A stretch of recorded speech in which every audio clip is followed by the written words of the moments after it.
Nikola Erić nervozno je pogledao na sat dok je autobus prolazio kroz planinski predio istočne Hrvatske, približavajući se granici sa Srbijom. Bio je kasni rujan 2013. godine, a zrake sunca su već slabile, bacajući duge sjene preko uskih cesta, koje su vijugale između brežuljaka pokrivenih gustim šumama. Sa svojih 32 godine Nikola je bio čovjek naviknut na rutinu. Profesor povijesti na Zagrebačkom sveučilištu, uvijek točan, uvijek predvidljiv. Njegova svakodnevica bila je uređena kao stranice udžbenika koje je predavao. Jutarnja kava u istom kafiću kraj fakulteta. Predavanja u kojima je oživljavao davno prošla vremena s istim entuzijazmom. Večernje šetnje Gornjim gradom, gdje bi razmišljao o svojim istraživanjima balkanskih ratova s početka 20. stoljeća. Kolege su ga cijenile zbog metodičnosti i posvećenosti, studenti zbog strasti i pristupačnosti, a malobrojni prijatelji zbog iskrenosti koja je ponekad graničila s tvrdoglavošću. No ovaj put je bilo drugačije. U unutrašnjem džepu svoje iznošene kožne jakne, poklon od oca za 30. rođendan, nosio je malo bogatstvo 50.000 eura. Novac koji je godinama štedio za kupnju stana u Zagrebu, odričući se godišnjih odmora, skupih restorana i svih onih malih zadovoljstava kojima su se njegovi kolege prepuštali bez razmišljanja. Svaki mjesec bi nakon plaćanja najamnine za svoj skromni jednosobni stan u Novom Zagrebu odvojio značajan dio plaće i stavio ga na stranu, prvo u kunama, kasnije u eurima. Cijena nekretnina u glavnom gradu bila je previsoka za njegov skromni profesorski budžet, pa je nakon dugog razmišljanja odlučio otići do Beograda, gdje ga je čekao stari prijatelj s fakulteta Filip Marković, koji mu je obećao pomoći pronaći manji stan za majku, udovicu koja je nakon očeve smrti željela biti bliže svojoj sestri u Srbiji. Ideja je bila jednostavna. S tim novcem mogao bi kupiti pristojan dvosobni stan u beogradskom predgrađu, dovoljno blizu centra da majka može lako doći do liječnika, trgovine i, što je najvažnije, svoje sestre Milice, jedine bliže rodbine koja im je preostala. Nikola je stisnuo tanak zlatni prsten u džepu, jedinu uspomenu na oca, profesora matematike, koji je preminuo prije 2 godine nakon kratke i teške borbe s karcinomom pluća. Za sreću, prošaptao je sebi u bradu, nesvjestan da će taj prsten postati ključni element u misteriju koji će uslijediti. Dok je autobus prolazio pokraj tabla koje su označavale sve manju udaljenost do granice, Nikola je kroz prozor promatrao krajolik koji se mijenjao, baš kao što se i politička karta ovog dijela Europe dramatično mijenjala tijekom stoljeća koje je proučavao. Sela su postajala sve rjeđa, kuće uz cestu sve starije, a poneke su još uvijek nosile ožiljke rata koji je završio prije gotovo 2 desetljeća, ali čije su posljedice i dalje bile vidljive u napuštenim gospodarstvima, praznim školama i u očima staraca koji su sjedili ispred svojih kuća, kao da još uvijek čekaju povratak nečega što je nepovratno izgubljeno.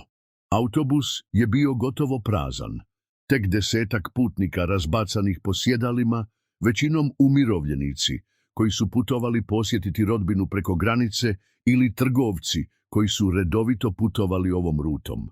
U prednjem dijelu autobusa sjedila je grupa od 3 starija muškarca koji su tiho razgovarali na mješavini hrvatskog i srpskog, povremeno se smijući vlastitim šalama. Na samom kraju, mlada majka pokušavala je umiriti nemirno dijete koje je plakalo, vjerojatno umorno od dugog putovanja. 2 reda ispred Nikole, sredovječni muškarac u jeftinom odjelu, trgovački putnik po svemu sudeći, listao je katalog kućanskih aparata, povremeno zapisujući nešto u svoj notes. Nikola je sjedio u sredini autobusa kraj prozora, a pored njega je bila Marija Kovač, žena u kasnim 60-ima s kosom obojenom u neprirodnu crvenkastu nijansu i rukama prekrivenim staračkim pjegama, koja nije prestajala pričati o svojim unucima u Beogradu. Saznao je da ima 5 unučadi, da najstariji ima 17 godina i sprema se upisati medicinu, da blizanke Ivana i Jelena obožavaju balet, da mali Petar ima problema s matematikom, ali je izvrstan u nogometu i da je najmlađi Luka upravo krenuo u 1. razred i već zna čitati. Slušao ju je pristojno, povremeno kimajući glavom, dok su mu misli lutale prema skorašnjem susretu s Filipom. Nisu se vidjeli gotovo 5 godina od posljednjeg znanstvenog skupa u Ljubljani, gdje su predstavili zajednički rad o utjecaju Osmanskog carstva na formiranje nacionalnih identiteta na Balkanu. Komunikacija se svela na povremene poruke i mjesečne pozive, a Filip se u međuvremenu razveo i pokrenuo vlastiti posao u trgovini nekretninama, napustivši akademsku karijeru koja mu je, kako je često govorio, donosila više intelektualnog zadovoljstva nego novca u novčaniku. Nikola je često razmišljao o tom izboru, pitajući se je li njegov prijatelj pogriješio napustivši posao koji je volio zbog materijalne sigurnosti, ili je on sam bio taj koji je griješio, tvrdoglavo se držeći poziva koji mu je omogućavao jedva dostojan život. Imate li i vi unuke? Prekinula je Marija njegov tok misli, gledajući ga s onim posebnim izrazom starijih osoba koje smatraju da je brak i potomstvo jedini pravi put u životu. Nemam, nisam oženjen, odgovorio je Nikola s blagim osmijehom, znajući da će uslijediti pitanje zašto ne i već pripremajući standardni odgovor o posvećenosti poslu i nedostatku vremena, iako je istina bila složenija. Nakon što je veza s Anom, kolegicom s odsjeka za arheologiju, završila prije 3 godine, jednostavno nije imao snage ponovno se otvoriti mogućnosti razočaranja. Stići ćemo na granicu za oko 20 minuta, najavio je vozač preko razglasa, prekidajući Marijinu priču o najmlađem unuku koji je upravo naučio voziti bicikl bez pomoćnih kotača. Pripremite putovnice za graničnu kontrolu. Nikola je izvukao svoju putovnicu iz torbe i stavio je u džep jakne, osjećajući kako mu srce ubrzano kuca. Nikad prije nije nosio toliko novca sa sobom i iako nije bilo ništa ilegalno u tome što radi, prema zakonima Europske unije mogao je prenijeti do 10.000 eura bez prijave, a za ulazak u Srbiju, koja nije bila članica EU, morao je prijaviti iznos preko 10.000 eura, što je planirao učiniti. Osjećao je nelagodu. Stara Marija primijetila je njegovu nervozu, dok je nervozno bubnjao prstima po naslonu, sjedala ispred sebe. Prvi put putujete u Srbiju? Upitala je dobronamjerno, spremna da podijeli savjete o najukusnijim restoranima i najljepšim dijelovima Beograda koje treba posjetiti. Ne, bio sam mnogo puta, odgovorio je Nikola s blagim osmijehom. Samo sam malo umoran, nisam najbolje spavao sinoć. Marija je kimnula s razumijevanjem, ne sluteći da će njezino svjedočanstvo kasnije postati ključno u policijskoj istrazi koja će uslijediti. Trebali biste popiti čaj od lavande, to uvijek pomaže mojoj kćeri kad ima problema sa spavanjem, savjetovala je, a zatim nastavila pričati o ljekovitim biljkama koje uzgaja na svojoj maloj terasi u Zagrebu, o tome kako moderna medicina ne cijeni dovoljno prirodne lijekove i o tome kako je njen pokojni muž, unatoč svim tim tabletama koje su mu liječnici davali, na kraju umro od srčanog udara prije 10 godina. Kada je autobus konačno stao na graničnom prijelazu Bajakovo-Batrovci, bio je već sumrak. Svjetla graničnih kućica stvarala su otoke žutog svjetla u sve gušćem mraku, a red kamiona koji su čekali prelazak protezao se gotovo do horizonta. Nikola je kroz prozor mogao vidjeti carinske službenike kako metodično pregledavaju vozila, otvaraju prtljažnike i povremeno provjeravaju ispod vozila pomoću posebnih ogledala na teleskopskim drškama. Pauza 30 minuta, objavio je vozač, gaseći motor i ustajući sa svog sjedala. Možete izaći na zrak ili otići do trgovine, ali ne prelazite granicu bez putovnice. Granična kontrola će doći ovdje pregledati dokumente prije nego što nastavimo putovanje. Putnici su počeli polako ustajati i izlaziti iz autobusa, neki odmah paleći cigarete čim su stupili na asfalt, drugi protežući ukočene udove nakon višesatne vožnje. Nikola je ostao sjediti još nekoliko trenutaka, provjeravajući je li novac sigurno spremljen. Prebrojao je još jednom u glavi 5 svežnjeva po 10.000 eura, svaki uredno složen i omotan gumicom. Duboko u džepu njegovih traperica bila je i mala plastična vrećica s dodatnih 3.000 eura za nepredviđene troškove i proviziju agenciji koju je Filip preporučio. Zatim je izvadio mobitel i napisao poruku Filipu. Stižem oko 21:30. Čekaj me na autobusnom kolodvoru. Sve je spremno za sutra. Poslao je poruku i ustao, rastežući ukočene noge koje su protestirale nakon 3 sata sjedenja u skučenom prostoru.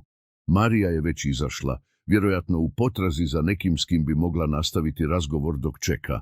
Nikola je polako krenuo prema izlazu, propuštajući mladu majku s djetetom koje je konačno zaspalo na njenom ramenu. Vani je bilo svježe.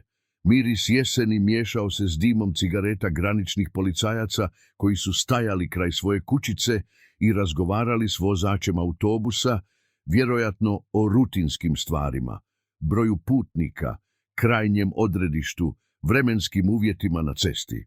Nikola je duboko udahnuo svjež zrak, osjećajući kako mu čisti pluća nakon dugog boravka u zagušljivom autobusu. Pogledao je na sat. 18:47. Imao je više od 20 minuta prije nego što će morati pokazati putovnicu i prijaviti novac carinskim službenicima. Odlučio je iskoristiti to vrijeme da malo prošeta i razbistri glavu. Krenuo je prema malom kiosku udaljenom 50 metara od autobusa, osvjetljenom neonskim svjetlom koje je privlačilo noćne leptire. Htio je kupiti bocu vode i možda nešto za grickanje tijekom ostatka putovanja, možda i kavu da ostane budan. Noćas ga čeka dug razgovor s Filipom o svim detaljima sutrašnjeg sastanka s agentom za nekretnine. Međutim, dok je hodao prema kiosku, primijetivši usput da nekoliko vozača kamiona sjedi za plastičnim stolovima ispred kioska i igra karte uz pivo, nije obratio pažnju na tamni automobil, vjerojatno Audi ili BMW, koji se polako kretao parkiralištem s ugašenim svjetlima, niti 2 muškarca koji su ga pažljivo promatrali kroz zatamljene prozore. U tom trenutku jedina briga na njegovom umu bila je hoće li kiosk imati onu posebnu vrstu turske kave koju je volio i hoće li moći platiti eurima jer nije imao srpskih dinara. Ono što nitko nije mogao predvidjeti je da Nikola Erić neće kupiti svoju bocu vode. Neće popiti kavu s vozačima kamiona koji su ga pozvali da im se pridruži za stolom, prepoznavši njegov zagrebački naglasak. Neće se vratiti u autobus gdje će Marija Kovač sat vremena kasnije početi zabrinuto ispitivati vozača je li vidio onog pristojnog mladog profesora koji je sjedio pored nje.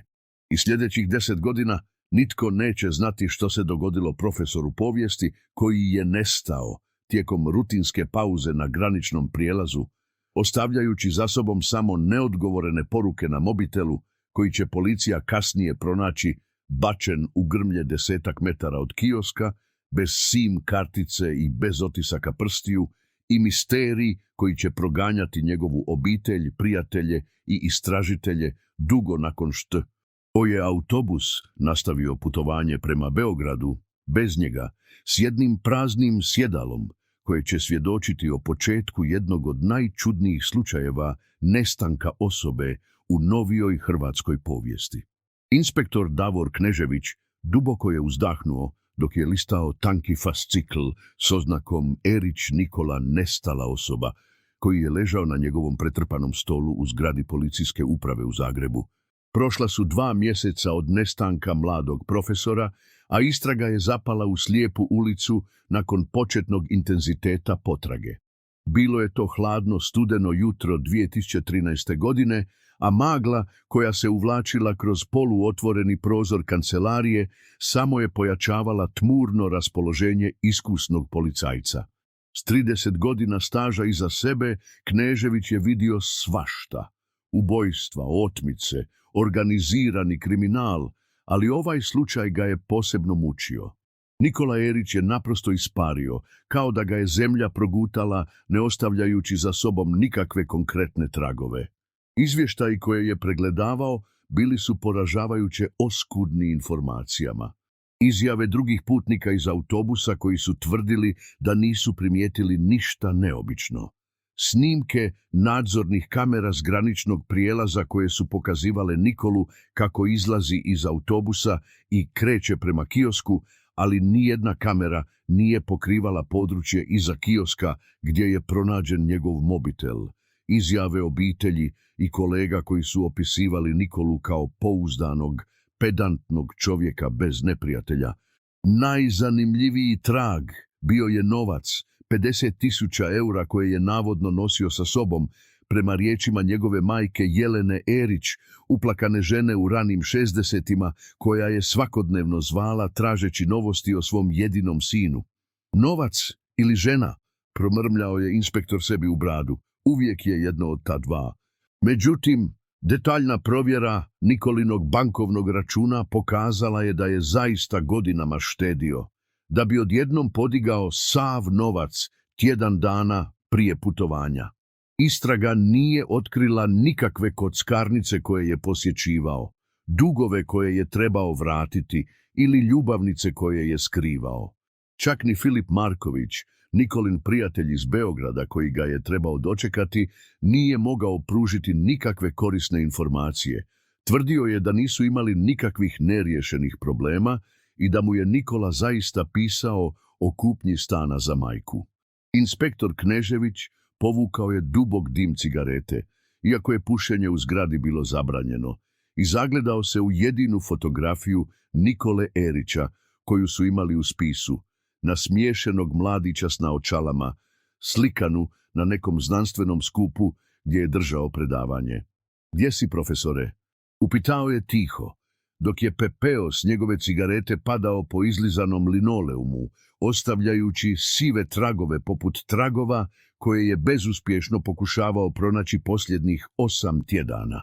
U istom trenutku, 500 kilometara jugoistočno, u malom zapuštenom skladištu na periferiji Beograda, Nikola Erić ležao je na prljavom madracu, zureći u pukotine na stropu koje je već naučio napamet. Bio je mršaviji nego prije 2 mjeseca, s bradom koja mu je prekrila lice i podočnjacima koji su svjedočili o besanim noćima. Prostorija u kojoj se nalazio bila je gotovo prazna. Osim madraca, sadržavala je samo plastičnu stolicu, improviziranu poljsku toaletnu kabinu i mali stol na kojem su stajale boce vode i ostaci hrane. Kroz mali prozor s rešetkama visoko na zidu ulazilo je malo dnevnog svjetla, dovoljno da razlikuje dan od noći, ali nedovoljno da vidi išta od vanjskog svijeta. Nikola je prestao brojati dane nakon što je prošao 1. mjesec zatočeništva. Njegove otmičare vidio je samo nekoliko puta.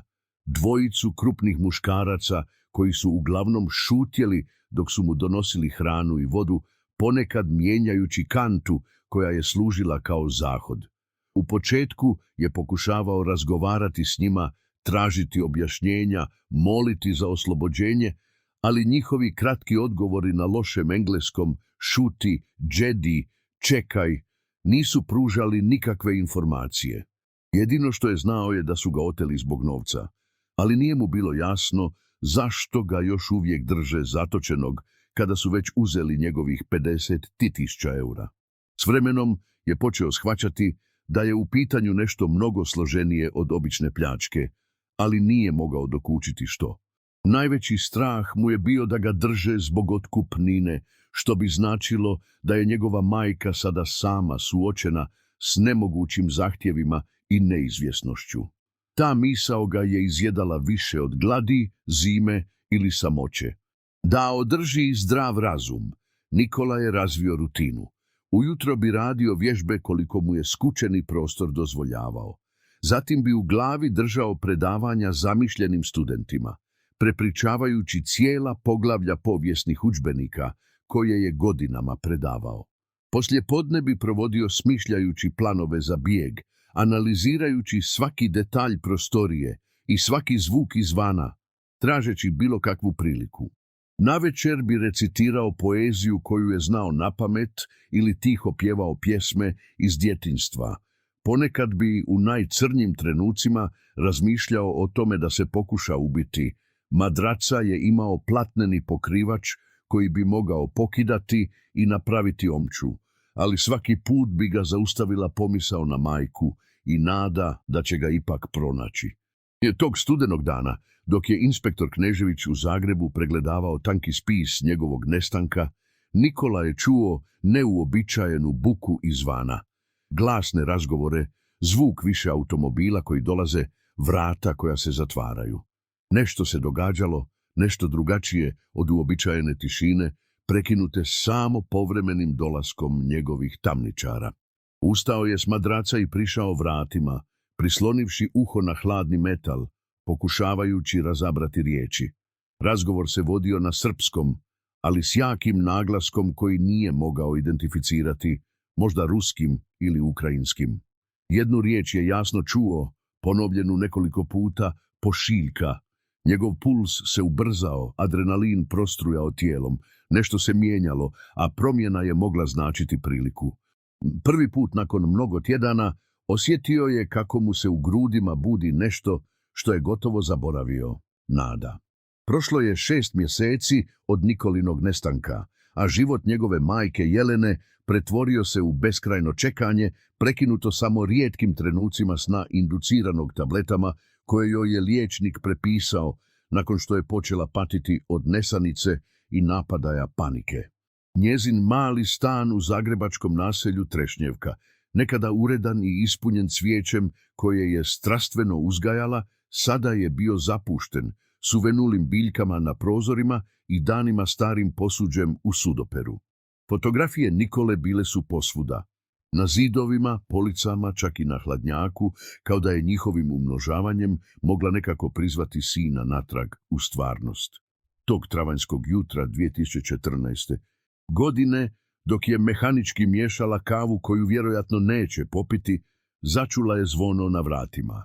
Rijetko je imala posjetitelje otkako se njezin svijet srušio, nekoliko upornih prijateljica koje su odbijale odustati od nje, kolegice iz knjižnice gdje je radila do mirovine i naravno inspektor Knežević koji bi svratio svaka 2 tjedna, više iz samilosti nego zbog novih informacija. Otvorila je vrata i ugledala upravo njega, s izrazom lica koji je odmah prepoznala, nije bilo novosti. Gospo Erić, mogu li ući? Upitao je službeno, iako su nakon svih ovih mjeseci bili na ti. Njegova formalnost bila je način da održi profesionalnu distancu od slučaja koji ga je sve više osobno pogađao. Sjeli su u dnevni boravak, on odbijajući ponuđenu kavu, ona sjedeći na rubu kauča, nervozno gnječeći maramicu u rukama.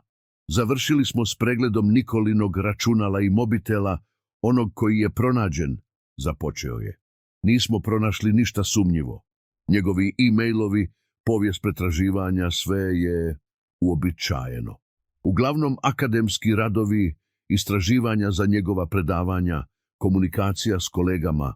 Zastao je, a zatim dodao, pronašli smo nekoliko poruka razmijenjenih s njegovim prijateljem Filipom Markovićem iz Beograda, koje potvrđuju priču o kupnji stana. Također, našli smo nekoliko upita poslanih agencijama za nekretnine u Beogradu. Jelena je kimnula, ne pokazujući iznenađenje. Znala je da njezin sin nije imao tajni, barem ne takvih koje bi objasnile njegov nestanak. A što je sa srpskom policijom? Jesu li oni pronašli nešto? Upitala je, iako je znala odgovor. Knežević je odmahnuo glavom. Nastavit ćemo tražiti, gospo Erić, rekao je tiho, znajući da su njegove riječi prazne utjehe. Dok je ustajao da krene, Jelena je iznenada zgrabila njegovu ruku. Njezini prsti, poput kandži, zabili su se u njegovo zapešće. On je živ, rekla je s neočekivanom snagom u glasu. Osjećam to. Majka zna, nemojte ga prestati tražiti. Inspektor je samo kimnuo, ne želeći ni potvrditi, ni negirati njezinu tvrdnju, iako je u dubini duše već počeo sumnjati. Previše slučajeva nestalih osoba završilo je tragično, a kako je vrijeme prolazilo, šanse da Nikola bude pronađen živ dramatično su se smanjivale. Dok je napuštao zgradu, nije mogao znati da će proći još 3,5 godine prije nego što će ponovno stati na ista vrata, ovaj put s informacijom koja će promijeniti sve, ali ne na način koji je itko mogao očekivati. Kiša je neprestano padala već 3. dan zaredom, pretvarajući ulice malog rumunjskog grada Konstante u blatnjave potoke. Bila je jesen 2017. Godine, točno 4 godine, nakon nestanka Nikole Erića. Čovjek kojeg su lokalni stanovnici poznavali kao Andreja Petrova, sjedio je za stolom u svojoj skromnoj učionici u maloj jezičnoj školi blizu luke, čekajući da njegovi večernji učenici rumunjskog stignu na sat. Prostorija je bila jednostavna, nekoliko istrošenih klupa i stolica, zelena ploča na zidu, izblijedjeli plakat s rumunjskom gramatikom i malena polica s udžbenicima i rječnicima. Kroz prozor je promatrao kako kišne kapi udaraju o staklo, stvarajući hipnotički ritam koji ga je umirivao. Andrej, kako su ga zvali, bio je cijenjen kao tih i povučen predavač koji je govorio nekoliko jezika i imao čudan, neodređeni naglasak koji nitko nije mogao točno smjestiti. Lokalni su vjerovali da je iz Moldavije ili možda Ukrajine, iako nikada nije otvoreno govorio o svojoj prošlosti. Promatraču bi njegovo lice djelovalo nekako poznato, visoko čelo, inteligentne oči, iza naočala s tankim okvirom, uredno počišana brada koja je skrivala ožiljak na desnoj strani lica. No, nitko u Konstanti nije imao razloga povezati mirnog profesora jezika s nestalom osobom iz Hrvatske. Andrej je nervozno bubnjao prstima po stolu, povremeno gledajući na sat. Večeras je imao samo 2 učenika, starijeg grčkog pomorskog kapetana koji je želio naučiti osnove rumunjskog za svoje poslove u luci i mladog turskog studenta koji je studirao medicinu na lokalnom sveučilištu. Obojica su bili ugodni i neznatiželji, što mu je odgovaralo. U ladici stola držao je staru, istrošenu bilježnicu ispunjenu njegovim urednim rukopisom. Nije to bio dnevnik u klasičnom smislu. Nije si mogao priuštiti luksuz zapisivanja svojih pravih misli i sjećanja.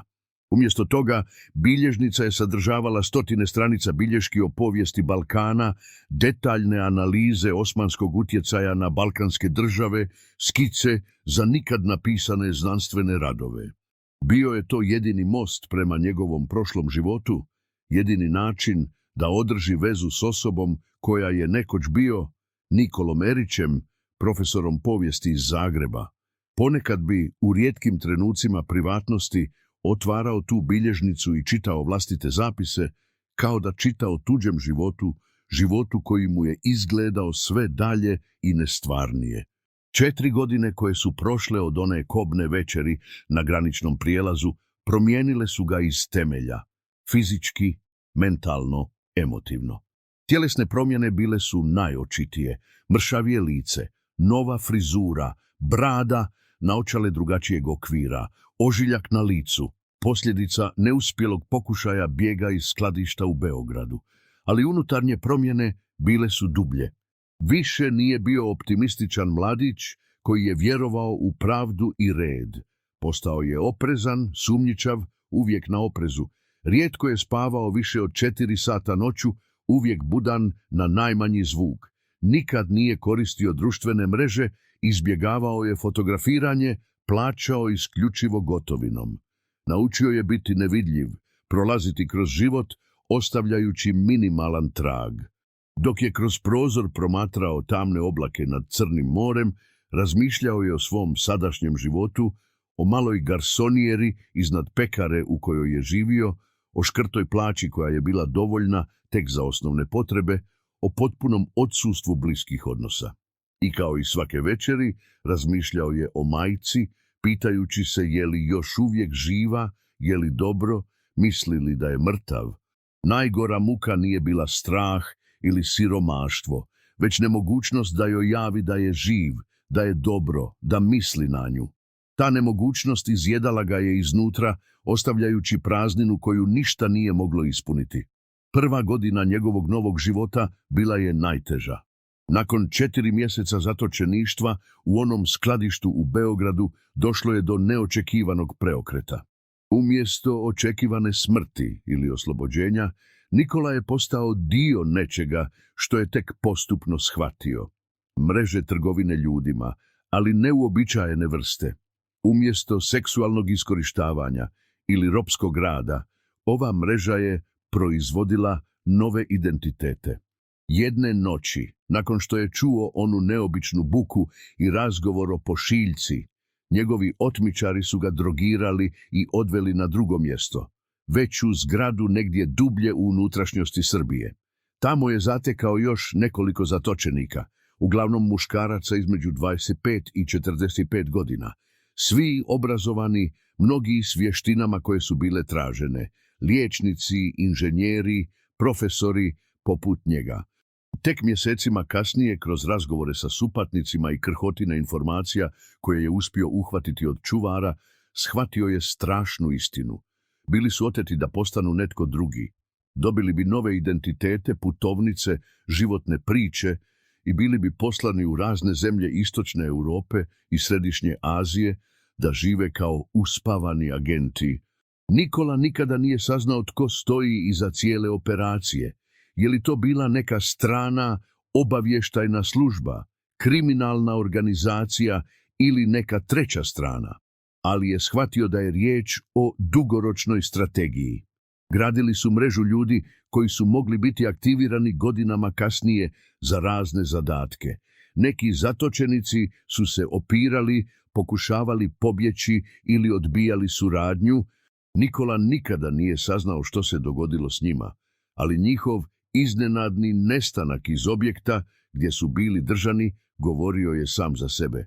On sam odlučio je igrati dvostruku igru, pretvarati se da prihvaća novi identitet, učiti ono što su ga tjerali da nauči, novi jezik, povijesti i običaje zemlje gdje će biti poslan, dok je istovremeno u tajnosti planirao bijeg.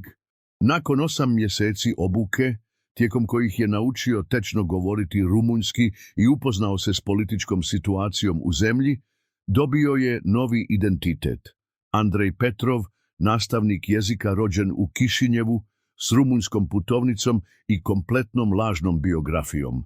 Poslan je u Konstantu s jasnim instrukcijama, voditi tih život, predavati u maloj jezičnoj školi i čekati daljnje upute koje mogu doći za godinu dana, 5 godina ili nikada. Prijetnja je bila jasna. Ako pokuša kontaktirati svoju obitelj ili vlasti, njegova majka će biti ubijena. Pratili su ga barem na početku, povremeno bi primijetio iste ljude kako sjede u kafiću preko puta škole ili kako ga slijede na putu do stana. S vremenom nadzor je postao rjeđi, ali nikada nije bio siguran je li potpuno prestao. Živio je u konstantnom strahu, nesiguran je li još uvijek važan kotačić u nečijem planu ili su ga zaboravili, pustivši ga da živi svoj novi lažni život dok ne postane beskoristan.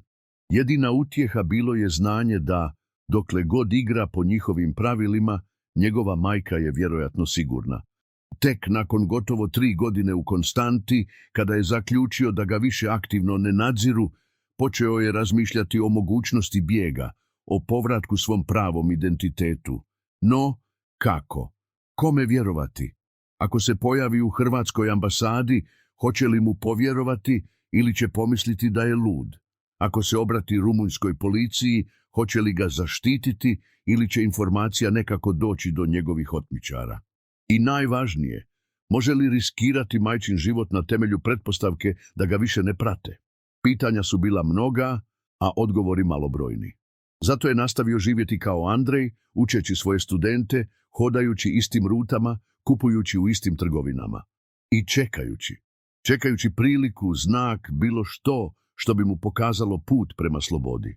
Dok su prvi učenici ulazili u učionicu, sklanjajući kišobrane i otresajući kapute, Andrej Nikola je sklopio bilježnicu i spremio je u ladicu, vraćajući se u svoju trenutnu ulogu. Kapetan Stavros, 60-godišnjak, sjede kose i preplanule kože. Srdačno ga je pozdravio na mješavini engleskog i rumunjskog, dok je mladi Turčin Mehmet samo tiho kimnuo i sjeo u zadnju klupu. Upravo kada je Andrej htio započeti sat, u učionicu je ušla nova osoba, žena srednjih godina, elegantno odjevena s kišobranom koji je ostavila kraj vrata. Oprostite na kašnjenju, rekla je na tečnom engleskom. Je li ovo tečaj rumunjskog za početnike? Andrej je kimnuo, pomalo zbunjen jer nije očekivao nove učenike usred semestra. Da, izvolite, možete sjesti, odgovorio je pokazujući na slobodnu klupu. Žena se nasmiješila i sjela, izvadivši bilježnicu i olovku. Bilo je nešto u njenom držanju što je privuklo Andrejevu pažnju, način na koji je skenirala prostoriju, kako je sjedila uspravno, pozorno promatrajući svaki njegov pokret. Možda biste se mogli predstaviti. I predložio je, nastojeći zvučati opušteno, dok je osjećao kako mu srce ubrzano lupa. Neki instinkt, razvijen tijekom godina opreza, upozoravao ga je da nešto nije u redu. Naravno, odgovorila je žena s blagim osmijehom. Zovem se Laura Kovač. Andrej je osjetio kako mu krv naglo nestaje iz lica. Kovač, isto prezime kao ona starija žena iz autobusa, Marija Kovač, koja je sjedila pored njega one kobne večeri. Je li to moguće, je li to slučajnost ili je konačno pronađen? Drago mi je, Laura, uspio je izgovoriti, iako su mu usta bila suha kao papir. Dobrodošli na naš mali tečaj. Nastavio je sa satom, objašnjavajući osnovne pozdrave i predstavljanja na rumunjskom, dok mu je radio punom brzinom. Je li ova žena povezana s njegovim otmičarima? Je li agent neke obavještajne službe? Ili je sve to samo paranoja, posljedica godina provedenih u strahu? Sat je prolazio mučno sporo, svaka minuta kao vječnost. Kada je konačno završio i učenici počeli izlaziti, Laura je ostala sjediti, polako spremajući svoje stvari. Kapetan i student su otišli, a Andrej i Laura ostali su sami u učionici. Impresivna tehnika podučavanja, gospodine Petrov, rekla je, zatvarajući svoju bilježnicu. Ili biste možda više voljeli da vas zovem profesore Eriću? Andrej je osjetio kako mu noge postaju slabe. Nakon 4 godine netko je izgovorio njegovo pravo ime. No, umjesto straha, osjetio je čudno olakšanje. Što god da se dogodilo sljedeće, bila to njegova smrt ili spasenje, barem će prestati ova neizvjesnost. Tko ste vi? Upitao je tiho, ne trudeći se poricati. Laura je ustala i prišla njegovom stolu, spustivši glas do šapta. Netko tko vam može pomoći vratiti se kući. Ali prvo moramo brzo otići odavde, večeras. Imamo razloga vjerovati da vaš nadzor upravo počinje ponovo. Nikola ju je promatrao, tražeći znakove prevare, zamke. Zašto bih vam vjerovao? Laura je posegnula u džep sakoa i izvadila malu fotografiju, stavljajući je pred njega. Bila je to fotografija njegove majke, očito nedavno snimljena, kako sjedi u svom stanu u Zagrebu. Ona još uvijek čeka, rekla je jednostavno. A mi smo otkrili još 12 slučajeva poput vašeg. Vrijeme je da rasvijetlimo što se dogodilo. Nikola je uzeo fotografiju prelazeći prstima preko majčinog lica. Izgledala je starije, iscrpljenije, ali živa. Nakon 4 godine prvi dokaz da ona još postoji, da nije samo sjećanje ili san. Odluka je donesena u tom trenutku, iako nije bila bazirana na racionalnom razmišljanju, već na dubokoj, primitivnoj potrebi za domom. Što moram učiniti? Upitao je, osjećajući kako mu se nakon mnogo godina konačno vraća nešto što je mislio da je zauvijek izgubio. Nada. Zagreb, prosinac 2017. godine, 2017. Snijeg je tiho padao nad gradom, prekrivajući ulice bijelim pokrivačem koji je prigušivao zvukove i stvarao iluziju mira. U zgradi ravnateljstva policije vladala je, međutim, sve samo nemirna atmosfera. U konferencijskoj dvorani na 3. katu okupilo se 15 ljudi, visoki policijski dužnosnici, predstavnici SOAE, sigurnosno-obavještajne agencije, 2 tužitelja i 1 izaslanik Ministarstva vanjskih poslova. Na čelu stola sjedio je inspektor Davor Knežević, sada već sjed i s dodatnim borama oko očiju, ali s istim oštrim pogledom kao i prije 4 godine kada je vodio istragu o nestanku Nikole Erića. Pokraj njega sjedila je žena u ranim 40-ima, odjevena u jednostavno poslovno odjelo, predstavljena samo kao agentica Kovač iz međunarodnog odjela. Nitko od prisutnih nije znao njezino puno ime, niti točno za koju agenciju radi. Neki su pretpostavljali da je dio Hrvatske tajne službe, drugi da je možda povezana s Interpolom ili čak stranim obavještajnim službama. Atmosfera u prostoriji bila je nabijena napetošću dok su čekali da sastanak počne. Gospodo, hvala što ste došli, započeo je Knežević, otvarajući debeli fascikl pred sobom. Sazvao sam ovaj sastanak kako bih vas informirao o značajnom razvoju događaja u slučaju Nikola Erić, nestala osoba, spis broj 2013-746. Nekoliko prisutnih izmijenilo je zbunjene poglede. Slučaj star 4 godine bio je davno klasificiran kao neriješen i praktički zaboravljen od svih osim najuže obitelji nestalog. Prije točno tjedan dana, nastavio je inspektor, agenti Rumunjske obavještajne službe u suradnji s našim kolegama iz SOAE i uz pomoć agenata Interpola uspješno su izveli operaciju u gradu Konstanta, tijekom koje je identificirana i izvučena osoba za koju vjerujemo da je Nikola Erić. Prostorijom se prolomio žamor iznenađenja. Knežević je podigao ruku tražeći tišinu. Osoba je živjela pod lažnim identitetom Andrej Petrov i radila kao profesor jezika u lokalnoj školi. Preliminarna DNK analiza, kao i otisci prstiju, potvrđuju s 99% sigurnosti da je riječ o Nikoli Eriću. Zastao je, dopuštajući da informacija sjedne. Gospodin Erić trenutno se nalazi na sigurnoj lokaciji u Zagrebu, gdje prima medicinsku i psihološku pomoć. Njegovo zdravstveno stanje je stabilno, iako pokazuje znakove posttraumatskog stresa i pothranjenosti. Jedan od tužitelja podigao je ruku. Inspektor, jeste li uspjeli saznati što se dogodilo? Gdje je bio 4 godine? Knežević je pogledao prema agentici Kovač, koja je preuzela riječ. Prema preliminarnim informacijama dobivenim iz razgovora s gospodinom Erićem, on je bio žrtva organizirane kriminalne skupine koja se bavi trgovinom ljudima posebne vrste.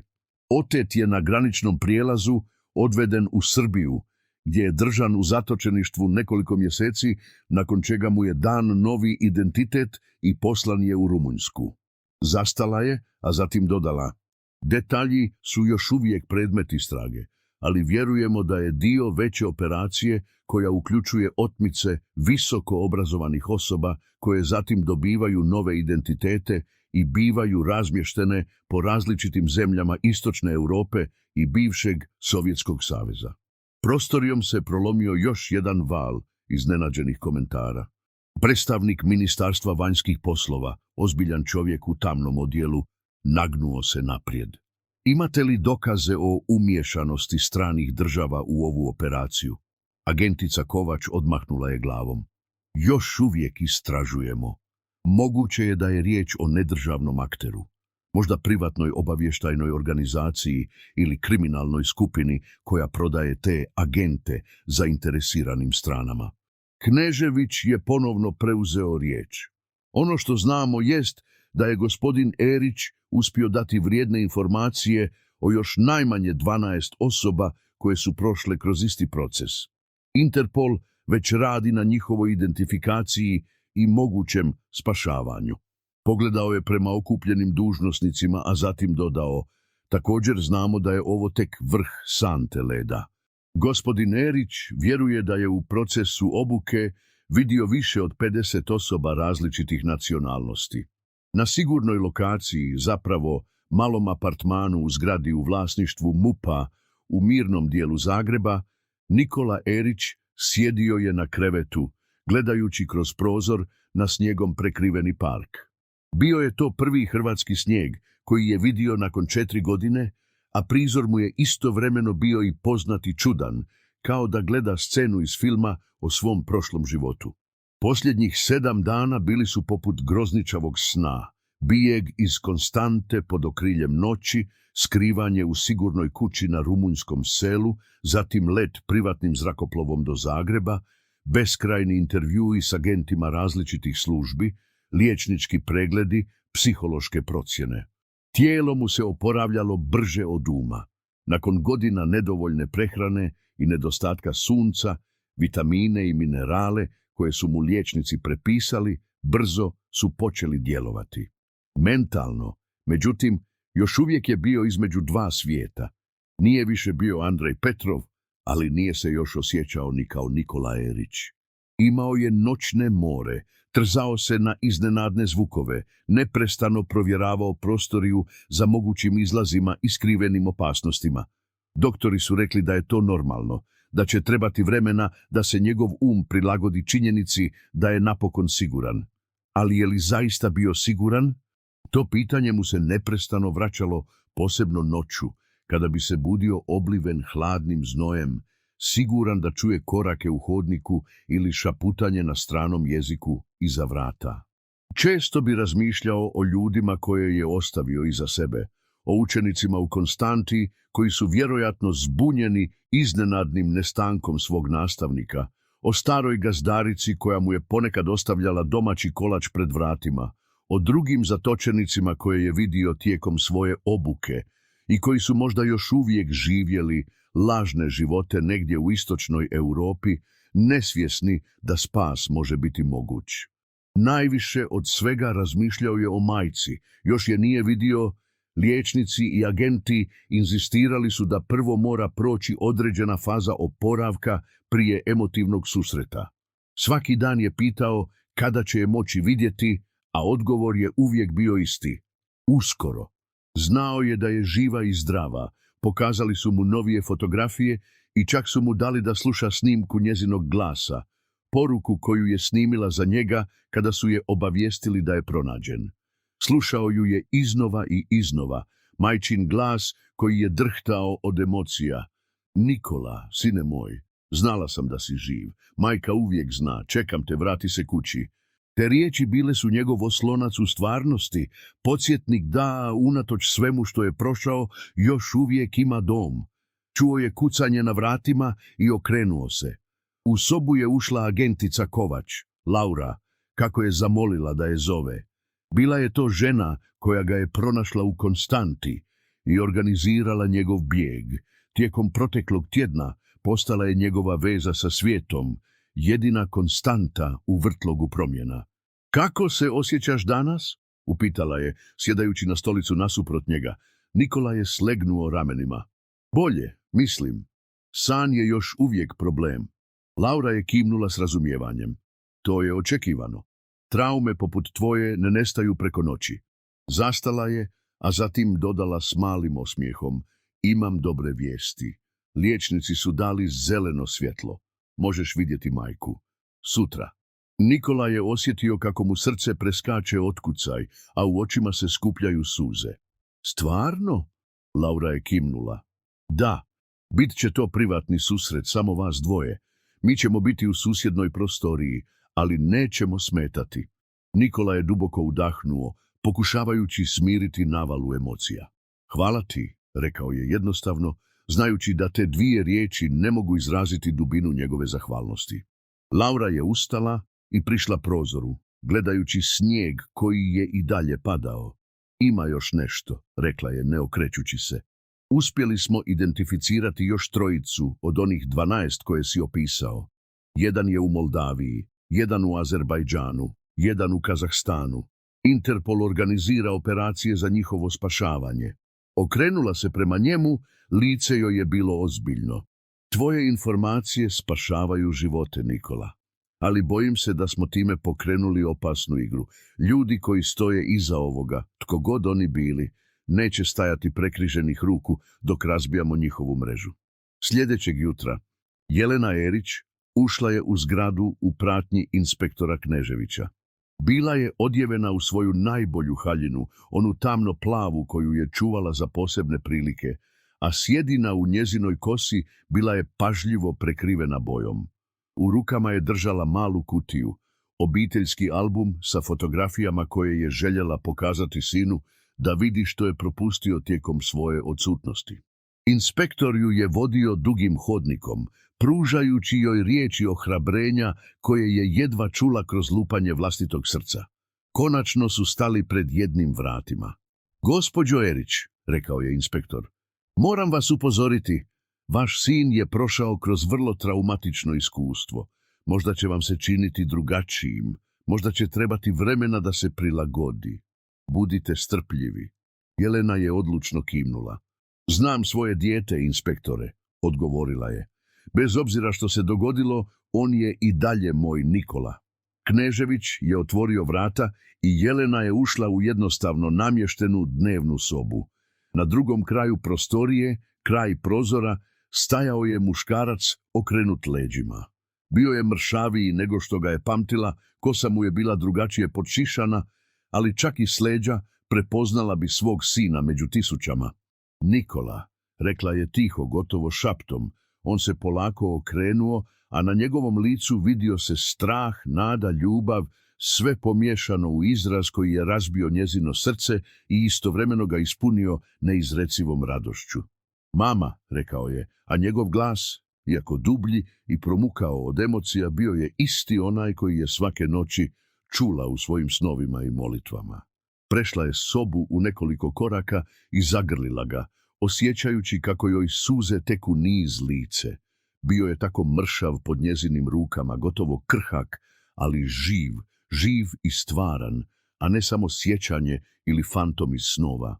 Nikola ju je zagrlio, zaronio lice u njezino rame kao što je radio kada je bio dijete i prvi put, nakon 4 godine, dopustio si je da zaista zaplače. Ne tihe suze koje je prolijevao u samoći svoje zatočeničke ćelije ili svog malog stana u Konstanti, već pravi glasni jecaji koji su dolazili iz najdubljih dijelova njegove duše.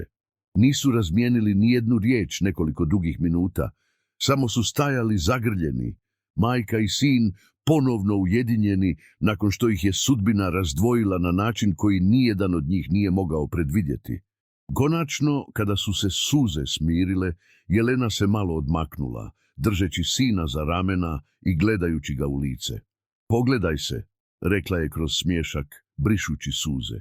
Tako si mršav, moram te nahraniti.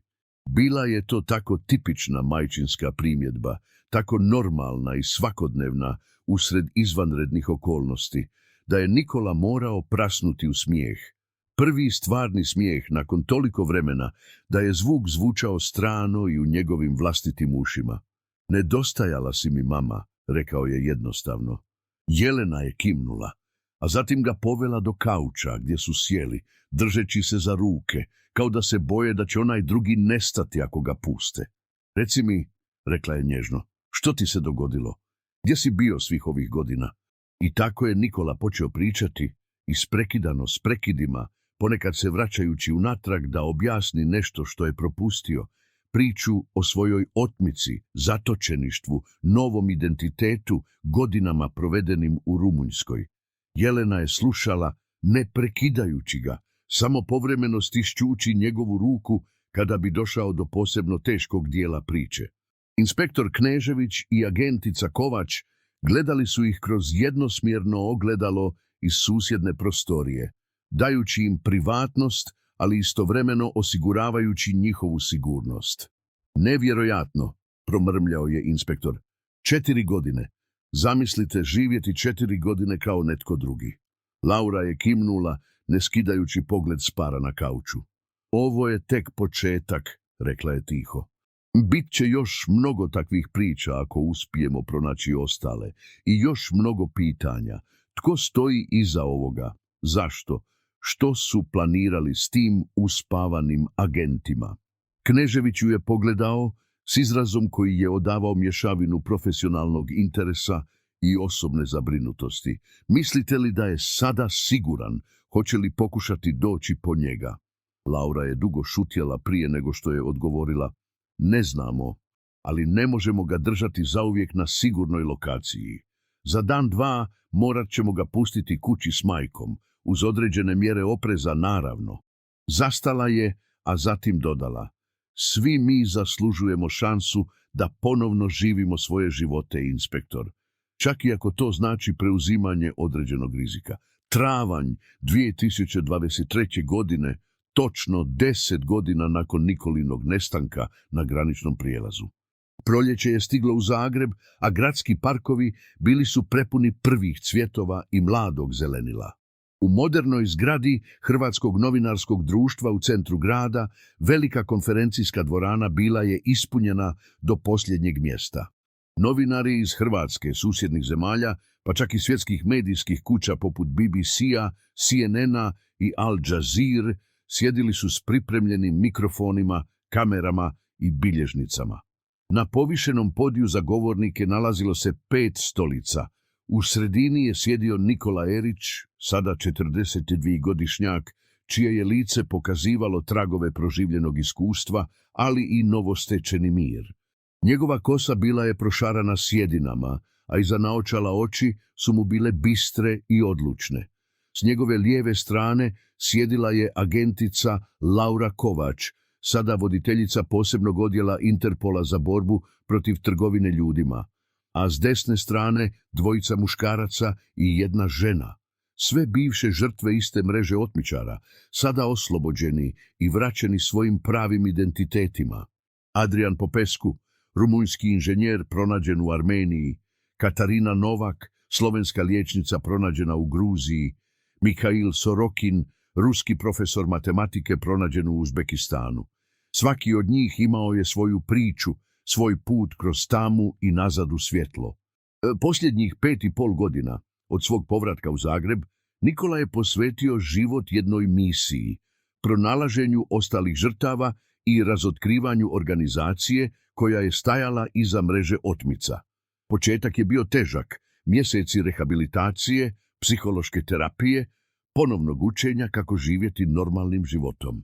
Noćne more nisu prestale, samo su postale rjeđe. Naučio je živjeti s njima, kao što je naučio živjeti s nervoznim tikovima, povremenim napadajima panike i dubokim nepovjerenjem prema strancima. Uz podršku majke, koja se unatoč svojim godinama pokazala nevjerojatno otpornom i prilagodljivom, polako je gradio novi život, ili možda točnije, rekonstruirao stari. Vratio se na fakultet, ne više kao predavač, već kao istraživač, fokusirajući se na projekt o povijesti tajnih službi i obavještajnih operacija na Balkanu. Svoje osobno iskustvo pretvorio je u akademsko istraživanje, držeći se činjenica i dokumenata kao sidra u stvarnosti, dok je navigirao kroz mutne vode međunarodnih špijunskih mreža i tajnih operacija. Istovremeno, redovito je surađivao s Interpolom, SOA-om i drugim sigurnosnim agencijama, pomažući u identificiranju drugih žrtava. Uspjeh je došao postupno, jedan po jedan. Uspavani agenti su pronalaženi, izvlačeni i vraćani svojim pravim identitetima. Od 12 osoba koje je Nikola izvorno opisao, do danas je pronađeno njih 10. Neki su se uspješno reintegrirali u društvo, drugi su se još uvijek borili s psihološkim posljedicama svog iskustva. Neki su se, poput Nikole, aktivno uključili u borbu protiv organizacije koja ih je otela. S vremenom, kroz iscrpne istrage, ispitivanja, analizu dokumenata i digitalnih tragova, počela se otkrivati prava priroda operacije. Nije bila riječ o državno sponzoriranoj akciji, kako se isprva sumnjalo, već o sofisticiranoj privatnoj obavještajnoj mreži koja je pružala usluge različitim klijentima, od korumpiranih političara i oligarha do kriminalnih organizacija i ekstremističkih grupa. Projekt Lazarus, kako su ga sami nazivali, stvarao je mrežu uspavanih agenata koji bi mogli biti aktivirani kada zatreba za različite zadatke, od industrijske špijunaže i političkih sabotaža do sofisticiranih financijskih prijevara. Žrtve su birane pažljivo, visoko obrazovani pojedinci bez djece, često samci, s jezičnim vještinama i profesionalnim znanjima koja bi mogla biti korisna. Nakon obuke i dodjeljivanja novih identiteta bili bi razmješteni po zemljama gdje bi živjeli na izgled normalne živote, čekajući aktivaciju koja je mogla doći za godinu, 5 ili 10 godina. Neki nikada nisu bili aktivirani, ostavljeni kao pričuva ili jednostavno zaboravljeni kada bi prioriteti organizacije evoluirali.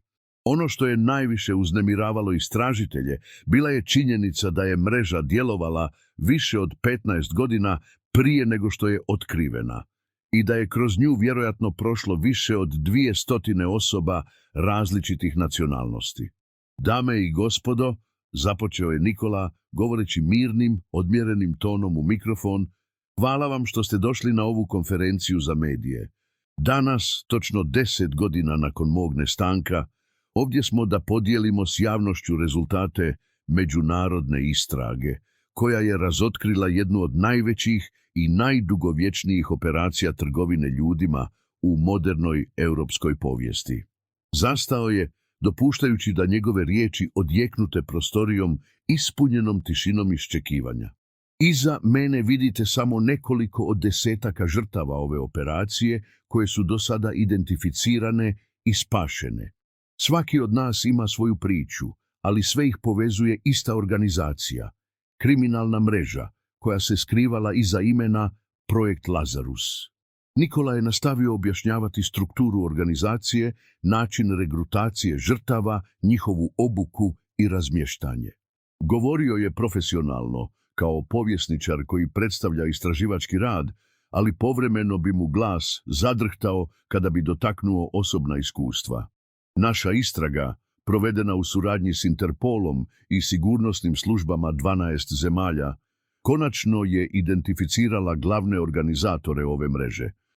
Na velikom ekranu iza govornika pojavile su se fotografije 4 muškaraca i 1 žene, zajedno s njihovim imenima i kratkim biografijama.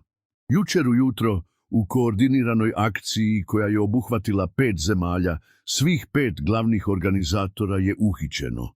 Zaplijenjeni su terabajti podataka koji će nam pomoći identificirati još žrtava i razumjeti puni opseg njihovih operacija. Dvoranom se prolomio žamor iznenađenja i oduševljenja. Novinari su počeli fotografirati prikazane osobe i zapisivati imena. Agentica Kovač preuzela je riječ objašnjavajući tehničke detalje operacije i međunarodne pravne aspekte slučaja. Nakon nje, svaka od žrtava prisutnih na podiju podijelila je kratki osvrt na svoje iskustvo. Adrian Popescu govorio je o 6 godina provedenih u Armeniji pod lažnim identitetom, Katarina Novak o traumama readaptacije na stari život, a Mihail Sorokin o tome kako je gotovo izgubio vjeru da će ikada biti pronađen prije nego što su ga agenti Interpola locirali u maloj klinici u Taškentu. Kada je formalni dio konferencije završio, uslijedila su pitanja novinara. Bila su brojna i raznovrsna, od osobnih pitanja o psihološkom oporavku žrtava do tehničkih detalja o metodama kojima su otmičari stvarali lažne identitete i dokumentacije. Nikola je odgovarao strpljivo, jasno, povremeno prepuštajući riječ kolegama kada bi pitanje bilo specifičnije vezano uz njihovo iskustvo ili ekspertizu. Na kraju, novinarka BBC-a postavila je pitanje koje je mnoge zanimalo. Gospodine Erić, nakon svega što ste prošli, kako gledate na svoju budućnost? Jeste li uspjeli vratiti se normalnom životu? Nikola je nakratko zašutio, razmišljajući o odgovoru. Definicija normalnog života zauvijek se promijenila za mene, odgovorio je iskreno. Ne mogu se pretvarati da nisam prošao kroz ovo iskustvo ili da me nije promijenilo. Ali to ne znači da ne mogu imati ispunjen i smislen život. Dapače, ovo iskustvo mi je dalo novu svrhu. Pogledao je prema ostalim žrtvama na podiju, a zatim prema publici. Svi mi nosimo ožiljke svojih iskustava i uvijek ćemo ih nositi. Ali ožiljci ne definiraju cijeli naš identitet. Oni su samo dio nas, dio naše priče. Naša budućnost je i dalje otvorena knjiga. Nakon konferencije, dok su se novinari polako razilazili, Nikola je stajao sa strane, razgovarajući tiho s Laurom. Hvala ti, rekao je, za sve što si učinila. Da me nisi pronašla one večeri u Konstanti? Laura je odmahnula glavom. Samo sam radila svoj posao. Ti si taj koji je nastavio borbu, koji je pomogao pronaći ostale. Nikola se blago nasmiješio. Jesmo li uspjeli? Stvarno uspjeli. Ponekad mi se čini kao da sanjam i da ću se probuditi natrag u onom skladištu ili u mom malom stanu u Rumunjskoj. Laura je stavila ruku na njegovo rame u gestu ohrabrenja. Uspjeli smo. Nije savršeno. Nikada neće biti. Vjerojatno postoje žrtve koje nikada nećemo pronaći. Dijelovi mreže koji će preživjeti, ali danas smo zadali ozbiljan udarac organizaciji koja je oduzela godine života stotinama ljudi. Zastala je, a zatim dodala, i pokazali smo svijetu da čak i najdublje tajne na kraju izađu na vidjelo. Nikola je kimnuo, osjećajući čudnu mješavinu zadovoljstva i tuge. Što je sljedeće za tebe? Upitala je Laura. Hoćeš li nastaviti raditi s Interpolom? Nikola je pogledao kroz prozor na zagrebačke ulice obasjane proljetnim suncem. Da, nastavit ću suradnju naravno, ali imam i druge planove. Majka više nije mlada, želim provesti više vremena s njom i želim završiti knjigu. Posljednjih godina Nikola je radio na knjizi koja je dokumentirala cijeli slučaj, od njegove osobne priče do šireg konteksta projekta Lazarus i njegove uloge u geopolitičkim igrama moći. A ti? Upitao je. Ostaješ li u Zagrebu? Laura je slegnula ramenima. Za sada. Trebam nadgledati posljednju fazu istrage. Ali nakon toga, tko zna, svijet je pun slučajeva koji čekaju da budu riješeni. Izmijenili su osmijehe, ne romantične, već osmijehe ratnih drugova koji su zajedno prošli kroz bitku i izašli na drugu stranu, promijenjeni, ali ne i poraženi. Dok su napuštali zgradu, Nikola je zastao na trenutak na vrhu stepenica, gledajući prema trgu Bana Jelačića koji je bio prepun ljudi koji su uživali u lijepom danu, nesvjesni drame koja se upravo odvijala na pres konferenciji. Pomislio je na sve one godine provedene u sjeni, živeći kao netko drugi, uvijek na oprezu, uvijek u strahu, a sada je stajao ovdje na suncu pod svojim pravim imenom, slobodan da ide kamo želi. Život mu nikada neće biti potpuno isti kao prije otmice, previše je vidio, previše saznao o tamnoj strani ljudske prirode, da bi ikada ponovno bio onaj naivni profesor koji je ušao u autobus tog rujanskog dana prije 10 godina. Ali možda to i nije bilo toliko loše. Možda je to bio dio odrastanja, dio životnog putovanja, suočiti se s tamom i pronaći put natrag u svjetlo, promijenjen, ali osnažen tim iskustvom. Dok je silazio niz stepenice, Nikola je razmišljao o svim onim malim, svakodnevnim stvarima koje je nekada uzimao zdravo za gotovo, a koje su sada predstavljale najveće bogatstvo. Šetnje s majkom u Maksimiru, kava s prijateljima u omiljenom kafiću, jutarnje buđenje u vlastitom krevetu, znajući točno tko je i gdje pripada. Tu večer planirao je večerati kod kuće s majkom, pojesti njezin poznati grah s kobasicom koji je toliko volio i možda pogledati neki film zajedno. Običan svakodnevni ritual koji je za njega predstavljao najviši oblik luksuza. Luksuz normalnosti, luksuz pripadanja. Dok je hodao zagrebačkim ulicama prema tramvajskoj stanici, Nikola Erić nije više gledao preko ramena. Nije se više bojao svakog nepoznatog lica u gomili. Umjesto toga, hodao je uspravno, s mirom čovjeka koji je pogledao svojim najgorim strahovima u lice i preživio.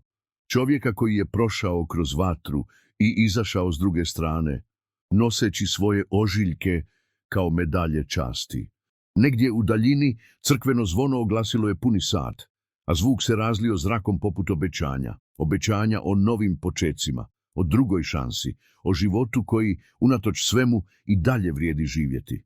Ravno 10 godina nakon nestanka, točnije, 20. rujna 2023. Nikola Erić sjedio je u maloj, ali ugodnoj radnoj sobi svoga stana u Zagrebu. Bio je to miran kutak uređen po njegovom ukusu. Police pune knjiga iz povijesti, međunarodnih odnosa i psihologije, nekoliko umjetničkih fotografija na zidovima, udobna radna stolica i veliki drveni stol na kojem je stajalo računalo, bilježnice i šalica s čajem od kamilice. Kroz otvoreni prozor dopirao je blagi jesenski povjetarac, donoseći miris kiše koja se približavala. Njegova ruka lebdjela je iznad tipkovnice dok je razmišljao kako završiti posljednje poglavlje svoje knjige, Projekt Lazarus, anatomija modernog otmičarskog prstena. Rukopis je bio praktički gotov, izdavač je već pokazao veliki interes, a prijevodi na engleski, njemački i francuski bili su dogovoreni prije nego što je knjiga uopće završena. Medijski interes za njegov slučaj nije jenjavao, posebno nakon spektakularnih uhićenja i sudskih procesa koji su uslijedili. No, Nikola je znao da priča nije potpuna bez epiloga, bez objašnjenja kako je njegov život tekao nakon što su reflektori javnosti izblijeđeli i svakodnevica ponovno preuzela glavnu ulogu. Počeo je tipkati, pitaju me često kako izgleda život nakon što si bio netko drugi. Kako se vratiš sebi nakon što si godinama živio pod tuđim imenom, s tuđom prošlošću, tuđim navikama i strahovima. Istina je da nema potpunog povratka. Osoba koja sam bio prije otmice više ne postoji, kao ni Andrej Petrov, nastavnik jezika iz Konstante. Ja sam treća osoba, nastala iz iskustava i jednog i drugog, i to je u redu. Zastao je, uzeo gutljaj čaja i nastavio. Naši identiteti nisu uklesani u kamenu. Mijenjamo se svakodnevno, kroz iskustva, susrete, izbore koje činimo. Moja promjena bila je drastičnija od većine, ali u suštini svi prolazimo kroz transformacije. Razlika je samo u stupnju i brzini promjene. Zazvonio mu je mobitel, prekidajući tok misli. Pogledao je na ekran i nasmiješio se vidjevši majčino ime. Halo mama, javio se. Jesi li spremna za večeru? Doći ću po tebe za sat vremena. Nakon kraćeg razgovora vratio se pisanju. Posljednjih godina odnos s majkom postao je dublji nego ikada prije. Zajedno su prošli kroz proces ponovnog upoznavanja. On više nije bio isti sin kojeg je pamtila, a ona nije bila ista majka iz njegovih sjećanja. Oboje su ostarjeli, oboje su se promijenili kroz traumu razdvojenosti. Ali umjesto da ih to udalji, zbližilo ih je na nov način, baziran na dubokom razumijevanju krhkosti života i vrijednosti zajedničkog vremena. Nastavio je tipkati, mnogi su očekivali da ću nakon svega biti emocionalno uništen, nesposoban za povjerenje ili bliskost. I bilo je teških trenutaka, posebno u prvoj godini nakon povratka, ali ljudski duh je nevjerojatno otporan. Uz pomoć terapeuta, prijatelja i obitelji naučio sam ponovno vjerovati. Ne slijepo, ne naivno kao prije, ali ipak vjerovati u ljude, u mogućnost dobra, u vrijednost povezanosti. Baš kada je Nikola htio nastaviti s pisanjem, začuo je još jedan poziv, ovaj put video poziv preko računala. Bila je to Laura, koja ga je zvala iz Ženeve, gdje je sada radila u glavnom sjedištu Interpola. Njihov profesionalni odnos prerastao je s vremenom u čvrsto prijateljstvo, možda i nešto više, iako nijedan od njih nije žurio definirati prirodu svoje veze. Kako napreduje knjiga? Upitala je, nakon kraćeg razgovora o svakodnevnim temama. Pri kraju sam, odgovorio je Nikola, još epilog i gotovo. Laura se nasmiješila. A onda konačno odmor? Nikola je slegnuo ramenima. Možda. Još uvijek razmišljam o onoj ponudi iz Den Haaga. Međunarodni kazneni sud kontaktirao ga je prije nekoliko mjeseci, nudeći mu poziciju savjetnika na slučajevima trgovine ljudima. Njegov jedinstveni uvid, kao žrtva, istraživač i sada stručnjak, bio je iznimno vrijedan za sudske procese protiv organizatora projekta Lazarus i sličnih operacija koje su još uvijek bile aktivne diljem svijeta. Mislim da bi bio sjajan u toj ulozi, rekla je Laura. Ali nemoj zaboraviti i na sebe misliti. Zaslužio si malo mira. Nakon što su završili razgovor, Nikola se vratio rukopisu, dodajući još nekoliko paragrafa o važnosti međunarodne suradnje u borbi protiv organiziranog kriminala i o lekcijama naučenim kroz razotkrivanje projekta Lazarus. Zatim je došao do posljednjeg odlomka, ono koji je najduže odgađao napisati. Duboko je udahnuo i počeo tipkati. Što nosi budućnost? Ne znam. Nitko ne zna. Ali ono što sam naučio kroz ovo iskustvo jest da život ne nudi jamstva. Može se promijeniti u trenu, zbog odluke da se uđe u određeni autobus, zbog pauze na granici, zbog trenutka nepažnje. Jedino što možemo jest živjeti najbolje što znamo u sadašnjosti, cijeniti ono što imamo i koga imamo i ne uzimati ništa zdravo za gotovo. Ja sam imao rijetku privilegiju. Dobio sam drugi život, drugu šansu. I iako nikada ne bih poželio nikome kroz što sam prošao, zahvalan sam za perspektivu koju mi je to iskustvo dalo. Jer na kraju dana nije važno pod kojim imenom živimo, već kako živimo. Nije važno koliko dugo traje naša priča, već koliko je smislena. I nije važno koliko smo puta pali, već koliko smo se puta ponovno podigli. Zastao je, pročitao posljednji odlomak i dodao završnu rečenicu. A moja priča, bilo da je pričam kao Nikola Erić ili kao sjećanje na Andreja Petrova, još uvijek traje. Spremio je dokument, zatvorio računalo i ustao od stola. Vani je počela padati kiša, nježno udarajući o prozorsko staklo. Nikola je uzeo kaput i kišobran, spreman krenuti po majku na večeru. Na putu prema vratima zastao je kraj malog stola u hodniku gdje je stajala fotografija, on i majka na zagrebačkom adventu prošle godine, oboje nasmiješeni, sa šalicama kuhanog vina u rukama. Pokraj fotografije bila je mala kutica, a u njoj tanki zlatni prsten, očev prsten koji je nosio sa sobom one kobne večeri, jedina stvar koju su mu otmičari vratili kada su ga pustili. Sada je služio kao podsjetnik, ne na traumu, već na činjenicu da neki dijelovi nas ostaju nepromijenjeni čak i kada se sve drugo promijeni. Dok je zaključavao vrata stana, začuo je zvonjavu telefona susjede iz stana preko puta, starice koja ga je uvijek pozdravljala s toplim osmijehom i povremeno donosila domaće kolače. Mali, svakodnevni trenuci ljudske povezanosti. Nikola se nasmiješio. Da, njegov život nije bio savršen i nikada neće biti. Traumatična iskustva ostavila su svoje tragove. Ali bio je njegov stvaran, autentičan život. I nakon 10 godina tame i borbe to je bilo više nego dovoljno.